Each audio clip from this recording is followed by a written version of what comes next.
Well, many people turned to religion to help them cope in the days after the 9/11 attacks, and some even chose new faiths, including Islam.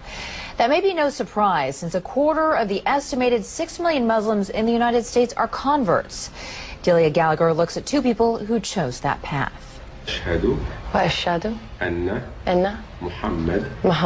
Allison Poole says this phrase 3 times in Arabic and then in English. There is no God but God. And I bear witness. That Muhammad is the messenger of God. Is the messenger of God. And her conversion ceremony is complete. She's now a Muslim. Moments later, she'll marry Sammy and become Allison El Gamal. But Allison, who was raised a Southern Baptist in North Carolina, says faith, not marriage, made her want to become a Muslim. I think for a long time I've been looking for something. There's been like a piece missing. Always one little thing that maybe wasn't right.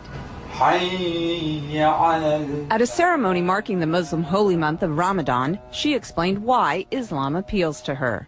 I think because it's much more about peace. I'm praying 5 times a day. It's kind of hard to go out and say bad things or do bad things when you're praying 5 times a day. You have to believe. The imam who married Allison says he's seen more American converts recently, in part because of the prominence of Islam in the news. It may sound paradoxical, but what happens is that when something becomes more in the news, people tend to want to know about it.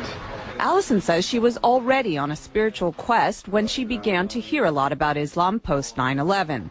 Barbara Cardebuke, another recent Muslim convert, says 9/11 also played a part in her conversion. After 9/11, I thought this is the time when people really have to start looking for real answers to get away from everybody fighting back and war. You have to start looking towards God. Barbara says through Islam she found a one-on-one relationship with God she was unable to find as a Roman Catholic. I always felt when you go to church you're praying to Jesus or you're doing Hail Marys. You're not, I used to think, well, where's God? She says her family has been mostly supportive of her conversion.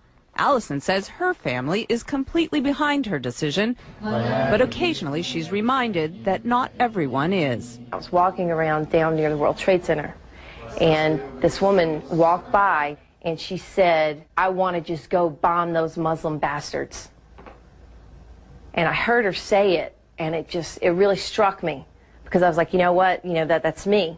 This is something that's brought me a peace that I've never known. And it's still so misunderstood. It's a choice she's proud of and says she'll keep for life. Delia Gallagher, CNN.